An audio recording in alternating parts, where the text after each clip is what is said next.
बंधुओं, बहुत सूक्ष्म समय, बहुत सूक्ष्म 2-3 मिनट का समय, फिर शांति पाठ की ओर चलेंगे। क्या ब्रह्म यज्ञ कहोगे तो कर लेंगे, क्योंकि अब तो तुम्हारे कहने से चलना पड़ेगा ना। गिरधारी लाल जी ने बहुत सुंदर बात कही, श्रवण मनन और निधिध्यासन। क्या समझे आप? क्या समझे? जिंदगी के 50, 60, 70 वर्ष चले गए, ढोलक पीटते, झंडा उठाते, ऋषि दयानंद का नाम लेते, क्या समझे? बोले कुछ भी नहीं। श्रवण मनन इतना समझते हो। श्रवण अर्थात वेद सब सत्य विद्याओं का पुस्तक है। वेद का पढ़ना, पढ़ाना और सुनना, सुनाना। अर्थात हम वेद से युक्त, मतलब जितनी भी वेदानुकूल परंपरागत कार्य हैं वो सब हमें का करना चाहिए, उसका हमें श्रवण करना चाहिए। अब श्रवण तो कर लिया, इधर से श्रवण किया और इधर से निकाल दिया, तो बात बनेगी क्या? बोले फिर उसका चिंतन करना चाहिए, मनन करना चाहिए। और जो मैं बात बताने जा रहा हूं उसको ध्यान से सुनना। तीसरा शब्द क्या है? निधिध्यासन। निधिध्यासन का अर्थ समझते हो दीपा? समझते हो? नहीं समझते? बहुत बढ़िया होता है बेटी, आप समझते हो निधिध्यासन? श्रवण समझ लिया, सुनना, मनन माने, फिर उसके ऊपर चिंतन करना, और चिंतन करते हुए निधिध्यासन का मतलब है, बहुत सरल शब्दों में बता रहा हूं, मेरा ईश्वर, मेरा पिता मुझे देख रहा है। ये भाव पैदा हो जाए, मेरा ईश्वर मुझे देख रहा है। क्योंकि पहले ही तो बताया था, ईशा वाचम सर्वम यत् किंचित् जगत्याम जगत तेन तत्तेन भूमिका मां। वो भगवान संसार के कर्तव्य में व्यापक है भाई। ये ऋषि ने बताया, और ऋषि के ऋण से तभी ऋण होंगे। कब ऋण होंगे देवराज? जब उनके बताए हुए मार्ग पर चलेंगे। केवल कहने से बात नहीं बनेगी, बहुत बड़ा स्वांग भरने से भी बात नहीं बनेगी। ऋषि दयानंद ने तो कभी भी स्वांग नहीं भरा भाई। ब्रजन प्रज्ञाचक्षु होते 3 साल में व्याकरण को पूरा ऋषि दयानंद को पूरा कर दिया, और एक शब्द के अंतराल में अपने सारे जीवन को न्यौछावर कर दिया अपने गुरु के लिए, राष्ट्र की उन्नति के लिए। एक हम अपने गुरु की कितनी बात मानते हैं, अपने ऋषिवर देव दयानंद की कितनी बात मानते, ईमानदारी से देखो कि कोई पूछ नहीं रहा। मेरा श्रवण मनन और निधिध्यासन, मेरा ईश्वर मुझे देख रहा है। फिर न मेरी आवश्यकता पड़ेगी कहने की, न आदरणीय गिरधारी लाल जी की आवश्यकता पड़ेगी, न ज्ञानेन्द्र जी की आवश्यकता पड़ेगी। फिर मनु का राज्य स्थापित हो जाएगा। न्याय व्यवस्था जितनी भी है ये केवल तुम्हारे अंतर्गत घूमती रहेगी, तुम्हारे अंदर ही होती रहेगी।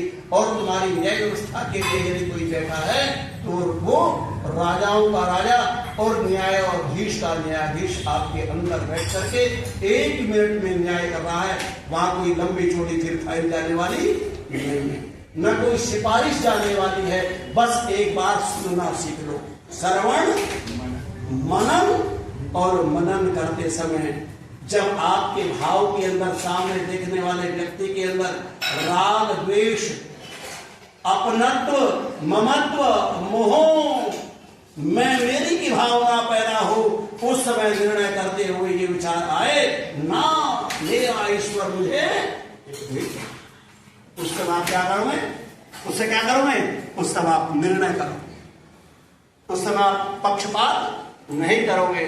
और जब पक्षपात, जो पक्षपाती होता है, पक्षपात तो गाली है। पक्षपाती पक्षपाती कहेगा, सारे लोग उसको पक्षपाती कहते हैं, घृणित दृष्टि से देखते हैं। और जब हम कहते हैं मेरा ईश्वर मुझे देख रहा है बेटा, तो हम उसमें पक्षपात करेंगे क्या? तुझे भी कोई कह देना कड़वा, पेपर कह देते हो घर में, सास मेरी बुद्धि अलग है, मेरी अलग है, सास की अलग है।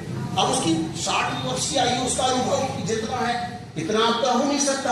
अब वो बोल रही है तो तू अंदर ही कहना, अंदर ही अंदर मुस्कुराया कर और सुना कर, और सुनने के बाद चिंतन कर। और प्रभु तू जाने तेरा काम, मैं प्रयत्न करूंगी, मेरा ईश्वर मुझे देगा।